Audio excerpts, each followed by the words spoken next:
Avant cet épisode, j'aimerais vous parler de Wise. Si vous suivez Courir Mieux depuis plusieurs mois, vous savez que ma collaboration avec cette marque ancienne n'est pas nouvelle. Utilisateur de leurs produits depuis longtemps et à travers de nombreuses aventures comme ma traversée des 7 merveilles de Chartreuse, j'ai aujourd'hui le plaisir de vous en parler en tant que partenaire de cet épisode. Depuis 2019, Wise m'impressionne par leurs engagements écologiques forts et leur circuit de production court entre France, Italie et Portugal, tout ça sans le moindre compromis sur la technicité de leurs produits qui atteint toujours des sommets. J'adore par exemple leur veste imperméable Black Shell 3 qui me protège en montagne quand les conditions se dégradent et leur short Sherpa Max dont le portage me permet d'emmener tout ce dont j'ai besoin durant mes trails. Je vous invite à parcourir leurs produits sur le site wisetrailrunning.com, vous ne serez pas déçus. Allez, place à l'épisode.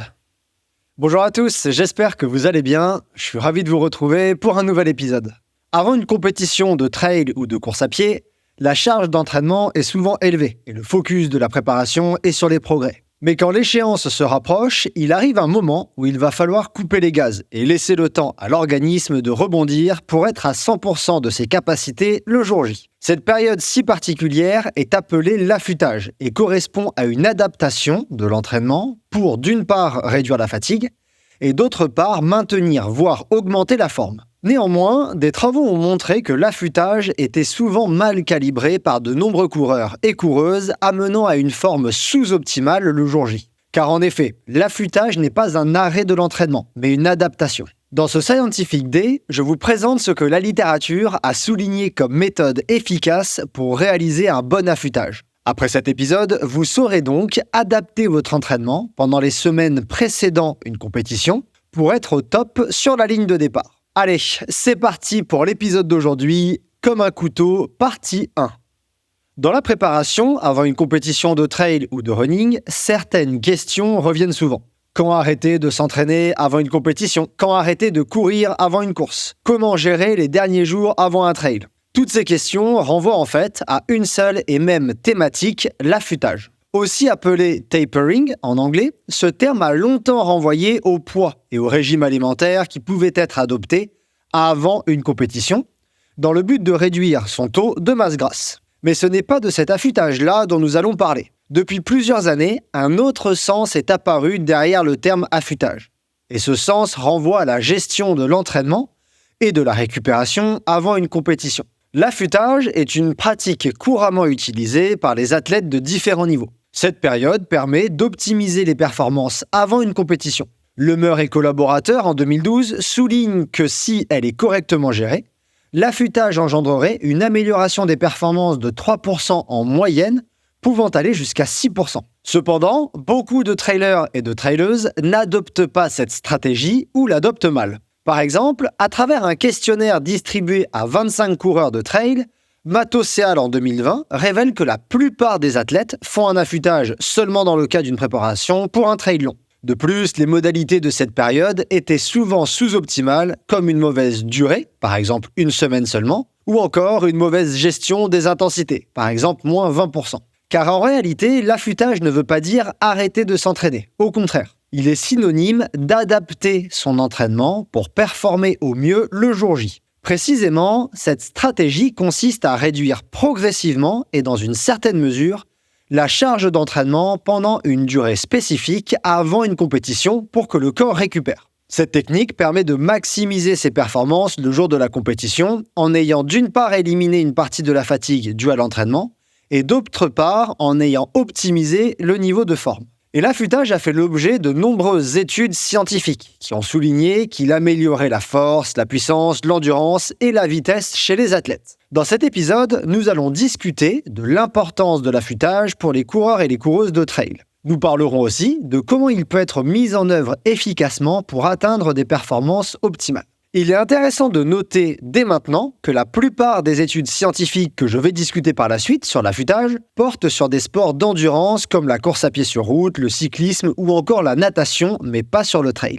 Aucune étude spécifique au trail n'a à ce jour été conduite. Aussi, nous allons répondre aux questions qui nous intéressent dans cet épisode en 2 temps. Dans un premier temps, je vous propose de regarder ce que les études concluent sur l'affûtage dans les sports d'endurance de manière générale. Dans un second temps, nous croiserons ces recommandations avec ce que les experts du trail proposent et avec les spécificités de cette pratique. Commençons par les méthodes d'affûtage optimales dans le cadre des sports d'endurance en général. En 2007, Bosquet et al. Publiaient une méta-analyse qui évalue les meilleures techniques d'affûtage. Cet excellent travail me semble être une bonne base, donc voyons cette étude de plus près. D'après ces auteurs, l'affûtage est une période durant laquelle les athlètes réduisent leur charge d'entraînement. Elle se place dans les derniers jours précédant une compétition dans le but d'optimiser la performance. Cette réduction de la charge d'entraînement peut être obtenue par la modification de plusieurs éléments, de plusieurs caractéristiques. Précisément, il est possible de diminuer la charge d'entraînement en diminuant le volume des entraînements, l'intensité des entraînements ou encore la fréquence des entraînements. Un large éventail de stratégies d'affûtage sont utilisées par les athlètes, mais on ne sait pas encore, en tout cas avant cette méta-analyse, les modalités optimales. Par exemple, certaines études rapportent des bénéfices avec une réduction drastique du volume, mais un maintien de la fréquence et des intensités dans les entraînements. D'autres études avancent qu'il est préférable de maintenir le volume et de peu changer la fréquence. La méta-analyse que je vous présente explore s'il existe une stratégie optimale d'affûtage. Pour cela, elle évalue les effets des modifications des composantes de la réduction de la charge d'entraînement sur la performance des athlètes. Les auteurs ont réuni les données issues de 27 études publiées dans la littérature. Ces études manipulaient le volume des entraînements et ou l'intensité des entraînements et ou la fréquence des entraînements et ou la durée d'affûtage et ou le type d'affûtage, progressif ou par palier. Je reviendrai sur ce point juste après. Les études réalisaient cela pour déterminer les meilleures modalités d'affûtage. Les participants des études étaient des athlètes compétitifs et les mesures de performance des athlètes devaient être issues de compétitions réelles ou d'évaluation des capacités sur le terrain. Alors concernant les résultats, les premiers résultats soulignent qu'une réduction de 41 à 60% du volume d'entraînement hebdomadaire était plus efficace que les autres réductions considérées, c'est-à-dire réduction de moins de 20%, réduction de 21 à 40% ou réduction supérieure à 60%. Une diminution de 41 à 60% de la charge d'entraînement moyenne pendant la période d'affûtage engendrait une amélioration significative des performances avec une taille d'effet dite forte. Concernant les intensités pendant les entraînements, les résultats ont montré que diminuer l'intensité des entraînements n'avait aucun effet, alors que maintenir les intensités pendant la période d'affûtage avait un effet positif et significatif sur les performances de taille dite modérée. Concernant la fréquence d'entraînement, les résultats avancent que diminuer la fréquence d'entraînement n'avait là aussi aucun effet, alors que maintenir la fréquence d'entraînement pendant la période d'affûtage avait un effet positif et significatif sur les performances, encore une fois, de taille dite modérée. Pour la durée optimale de l'affûtage, les analyses statistiques mettent en avant qu'une durée d'affûtage de 15 à 21 jours, donc 2 à 3 semaines, était plus efficace que les autres durées investiguées, c'est-à-dire 7 jours, 7 à 14 jours et plus de 22 jours. Cette durée d'affûtage engendrait une amélioration significative des performances avec une taille d'effet dite forte. Donc concernant le volume et la durée, on a ce qu'on appelle une relation dose-réponse, à savoir qu'à certaines doses, l'effet est moins marqué, et à d'autres doses, l'effet est plus marqué. Pour le volume, on l'a dit, 41 à 60%. Pour la durée, on l'a dit également, 2 à 3 semaines. Alors maintenant, concernant le type d'affûtage, la forme que peut prendre l'affûtage. En fait, quand on parle d'affûtage, il existe 3 formes possibles que la diminution de la charge peut suivre. D'après la National Strength and Conditioning Association, l'affûtage peut être, premièrement, linéaire. Alors, la charge d'entraînement est progressivement réduite jour après jour pendant toute la durée de l'affûtage, comme si on descendait à des escaliers. Autrement, elle peut être par palier. Alors, la charge d'entraînement est d'abord considérablement réduite, par exemple plus de 50%, et ensuite, elle est maintenue à ce niveau sans fluctuation, comme si on tombait d'un seul coup sur une marche plus basse et que l'on restait ensuite sur cette marche. Et enfin, l'affûtage peut être progressif ou exponentiel. Alors, la charge d'entraînement est d'abord réduite d'environ 10 à 15% immédiatement, et ensuite, des diminutions graduelles progressives sont effectuées. Cette forme est une sorte de combinaison des 2 types précédents. Les résultats des analyses de Bosquet et al. Montrent qu'un affûtage avec une diminution de la charge par palier, c'est-à-dire brutale, n'avait aucun effet, alors qu'une diminution exponentielle ou progressive avait un effet positif et significatif sur les performances avec une taille dite modérée. Pour les personnes qui le souhaitent, vous trouverez sur le site courirmieux.fr et dans l'article associé à cet épisode, un tableau qui résume tous les résultats que je viens de vous présenter.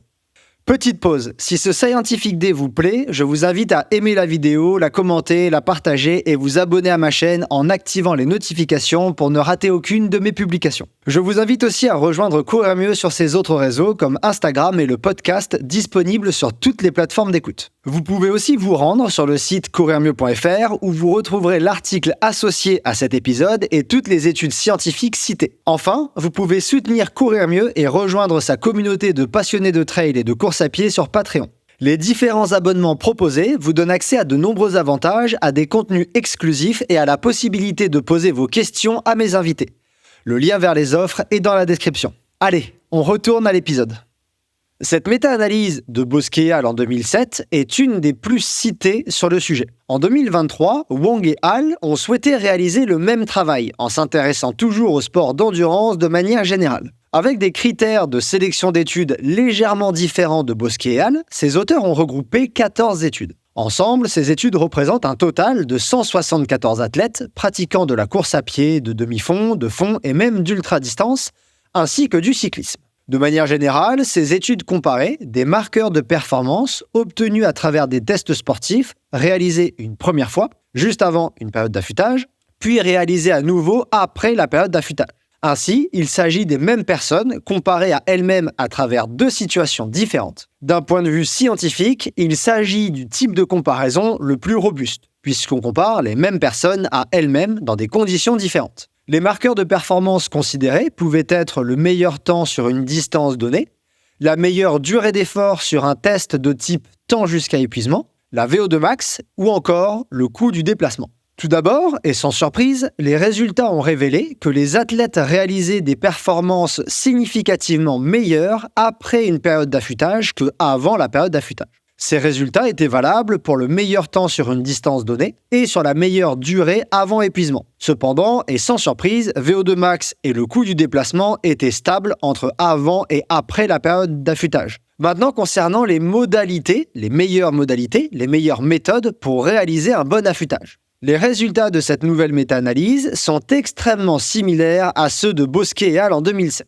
Concernant l'intensité, le maintien des intensités pendant la période d'affûtage améliorait significativement les performances. Réduire ces dernières entraînait la disparition des bénéfices. Pour le volume, les auteurs ont pu comparer 4 diminutions du volume grâce aux études considérées, à savoir entre moins 0 et moins 20%, entre moins 21 et moins 40%, entre moins 41 et moins 60%, et plus de moins de 60% du volume. Parmi ces 4 options, la seule diminution du volume d'entraînement engendrant une amélioration des performances après affûtage était celle comprise entre moins 41 et moins 60% du volume. Pour la fréquence d'entraînement, une amélioration des performances après affûtage était observée quand la fréquence d'entraînement n'était pas modifiée. Réduire la fréquence entraînerait la disparition des bénéfices. Pour la durée de l'affûtage, les auteurs ont pu comparer 4 durées possibles, à savoir moins de 7 jours, entre 8 et 14 jours, entre 15 et 21 jours et plus de 22 jours d'affûtage. À l'exception des périodes d'affûtage supérieures à 22 jours, toutes les autres durées amélioraient significativement les performances. Les durées comprises entre 8 jours et 14 jours et entre 15 et 21 jours, donc entre 2 et 3 semaines, étaient celles qui engendraient les plus grandes améliorations des performances. Concernant la forme de l'affûtage, les approches par paliers et progressives avaient toutes les deux, dans cette méta-analyse, des effets bénéfiques significatifs sur la performance. Cependant, les effets étaient plus forts avec un affûtage dit progressif ou exponentiel. Une particularité de cette nouvelle méta-analyse réside dans l'exploration d'une question supplémentaire, d'une nouvelle question, par rapport à Bosquet et al. En 2007. Wang et al. En 2023 ont également voulu évaluer s'il était utile d'augmenter la charge d'entraînement avant la période d'affûtage. Malheureusement, peu d'études se sont intéressées à cette question, mais tout de même, une première tendance se dessine. Il semblerait en effet qu'augmenter la charge d'entraînement avant la période d'affûtage engendre des gains encore plus prononcés que ne pas augmenter la charge avant l'affûtage. Certains travaux parlent d'une augmentation d'environ 25% des intensités en moyenne pendant la dernière semaine précédant l'affûtage. Pendant cette semaine-là, toutes les intensités ont été légèrement poussées vers le haut. D'autres études parlent d'une augmentation de 20 à 30% de la charge globale sur la même période. En l'état actuel, peu de preuves sont disponibles, mais il semblerait que pousser un peu la charge d'entraînement vers le haut avant d'entrer dans la phase d'affûtage soit encore plus bénéfique. Je trouve intéressant de noter qu'en 2012, le Murray donnait déjà les mêmes recommandations.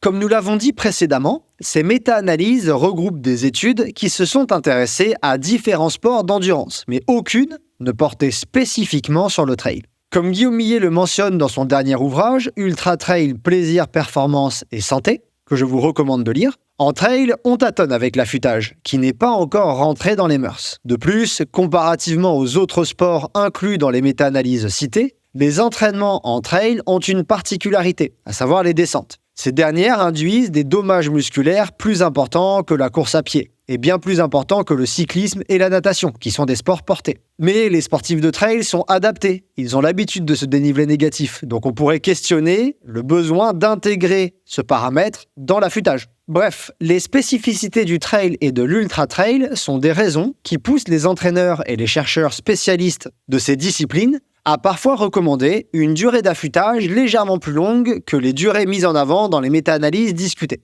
Par exemple, dans son ouvrage, Guillaume Millet propose un affûtage de 3 à 4 semaines, toujours en maintenant le niveau d'intensité et en diminuant très légèrement la fréquence des entraînements, de 20% maximum selon lui. Dans son ouvrage, il propose également 2 variantes de la période d'affûtage, linéaire ou alors avec une recharge à un moment que vous pourriez aller consulter, mais dont nous reparlons dans la partie 2 avec mon invité. Évidemment, les besoins en affûtage sont à individualiser. À mon sens, le critère numéro 1 d'adaptation de l'affûtage est la charge d'entraînement et l'habitude à l'excentrique. Cette charge est régulièrement un peu plus élevée chez les athlètes d'ultra-trail que chez ceux courant des formats plus courts, en grande partie à cause des sorties longues. Aussi, la période d'affûtage d'un coureur de trail court, par exemple qui fait du 20 ou 30 km, sera certainement plus proche de celle d'un coureur de route, par exemple 2 semaines, alors que celle d'un coureur d'ultra-trail sera certainement plus longue, comme par exemple 3 semaines. Parallèlement, la phase d'affûtage n'est pas uniquement un moment de modification de la charge d'entraînement. La gestion du sommeil et de l'alimentation pendant cette période sont cruciales. Par exemple, le Murray en 2012 souligne qu'il faut profiter de cette période pour augmenter les apports en glucides afin d'optimiser les stocks de glycogène. Il s'appuie sur des données ayant montré, par exemple, que des cyclistes ayant adopté un régime haut en glucides, c'est-à-dire que 78% de leurs apports caloriques journaliers provenaient des glucides, et ce pendant les 4 jours avant une compétition, avaient significativement mieux performé que des cyclistes ayant conservé leur régime habituel. Ces auteurs expliquent également que durant cette période, la privation de glucides avant une augmentation des apports n'est pas nécessaire. De même, Lemeur et collaborateurs en 2012 expliquent qu'il faut, pendant l'affûtage, maximiser le sommeil dans une atmosphère sombre, calme, relaxante et fraîche. Les athlètes peuvent également vouloir introduire des siestes ou des moments de relaxation dans l'après-midi, de 20 à 30 minutes maximum, afin de récupérer au mieux sans détériorer la qualité du sommeil la nuit avec une sieste trop longue. Cependant, la nutrition et le sommeil pendant l'affûtage nécessitant des revues de littérature spécifiques, à part entière, je ne rentrerai pas plus dans les détails ici, mais nous en reparlerons un petit peu avec mon invité dans la partie 2 de cet épisode. En conclusion, l'affûtage est une période clé dans l'entraînement d'un sportif. Elle permet de gommer progressivement la fatigue accumulée pendant l'entraînement tout en maximisant le niveau de forme. Les résultats des différentes études discutées dans cet épisode montrent que les gains maximaux en termes de performance le jour de la compétition sont obtenus avec un affûtage progressif ou exponentiel d'une durée de 2 à 3 semaines. Durant cette période, le volume d'entraînement devrait être réduit de 41 à 60% sans aucune modification de l'intensité des entraînements ou de leur fréquence. La semaine précédant la phase d'affûtage peut voir sa charge globale augmenter d'environ 25% pour maximiser les bénéfices. Par exemple, des trailers et traileuses réalisant un week-end shock avant leur affûtage sont très certainement déjà dans ce cas-là d'augmentation de la charge la dernière semaine. Aussi, la réponse à la question courante « quand arrêter de courir avec un trail ?» est « jamais ». La meilleure technique pour optimiser ses performances le jour J est d'adapter la charge de son entraînement, surtout à travers une diminution du volume d'entraînement et non de s'arrêter.